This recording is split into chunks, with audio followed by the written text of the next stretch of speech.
There are plenty of things that can get you stuck in your boating day, kind of like that time you forgot to hit the subscribe button here and the Drain Plug Mafia came and stole your drain plug. Sometimes though in boating, things go smooth. We get out there, everything's working the way it's supposed to, and we just go out, ride it up, enjoy ourselves, and have a good time. But of course, we don't typically focus on that here on this channel, but welcome back, crew, to this episode of Boneheaded Boaters of the Week. And today we're going to focus a little bit more on some of the things that can stop you in your boating day.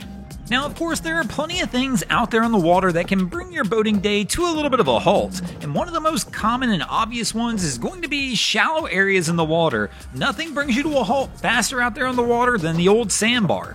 Now, don't get me wrong, lots of people like to go hang out at the sandbar or hang out at beaches while they're out there boating, but this is another way your day can come to a halt, is if you decide to go out there and hit one of your local beaches up and decide to beach the boat, but you don't watch the tides and you wind up beaching her just a little too hard, then you may find yourself in one of those situations where your vessel's actually stuck on the beach, and then you've only got a couple options. Option 1, if you're in an area that has tidal swings, you're stuck on that beach waiting on the tide to come back in so you can attempt to try and get the boat off the beach.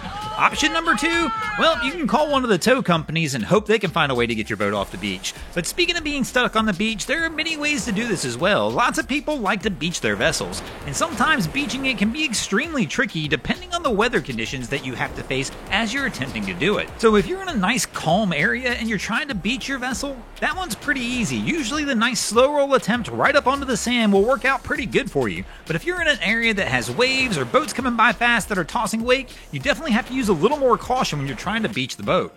Now, of course, other ways your day can come to a halt out there on the water is gonna be when you have maybe a little mishap or a mechanical failure or something just goes wrong in general. You might not be getting out on the water if that happens. Well, in this case, our guy was in the boat, so somehow he still wound up in the water. Now, of course, when a mechanical failure or something goes wrong on the vessel occurs, it can be a real bummer and it does bring that day to a halt pretty fast, but nothing brings your day to a halt any faster than when Mother Nature decides you're not going out on that day. Now, the only good news about the Mother Nature one is typically you're gonna see it coming. You'll be able to check the weather forecast and know whether you'll be able to get out that day or not. Now, don't get me wrong, marine forecasts are notorious for not being really accurate, but still you'll at least have a good idea. Now, another way your day in boating can come to a halt, actually many times can happen before you even get out there on the water, and that's going to be stress.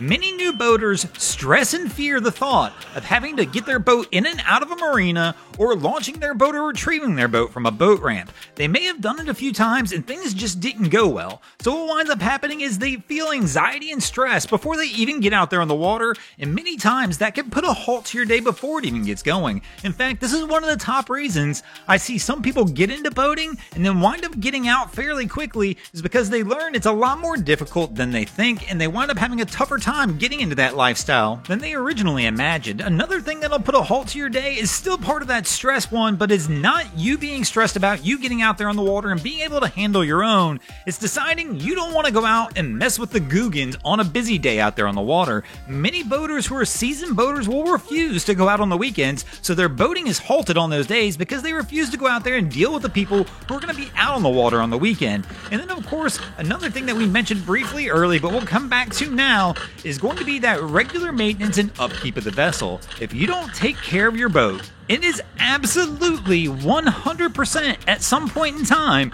going to put a halt to your boating day, and it may put a halt to several boating days because if you neglect the maintenance, all of a sudden you're going to take a lot longer trying to get it back on the water. And then, of course, the other thing you cannot neglect is going to be that tow vehicle. You got to make sure you keep up with the maintenance on that as well. Thanks for watching, crew. Hope you enjoyed this week's episode of Boneheaded Boaters of the Week. If you ever see anything crazy happening out on your waterways, be sure to hit us up on Facebook or Instagram and let us know, and you might see your stories over here. Just like Southwest Florida Boat Champs, Four Wing Boats, Hook D, Kelly Lyon, Durbin Crimmercole, Harper Swan, and Justy Julie did this week. And if you guys haven't already, go ahead and drop an anchor on the subscribe button here.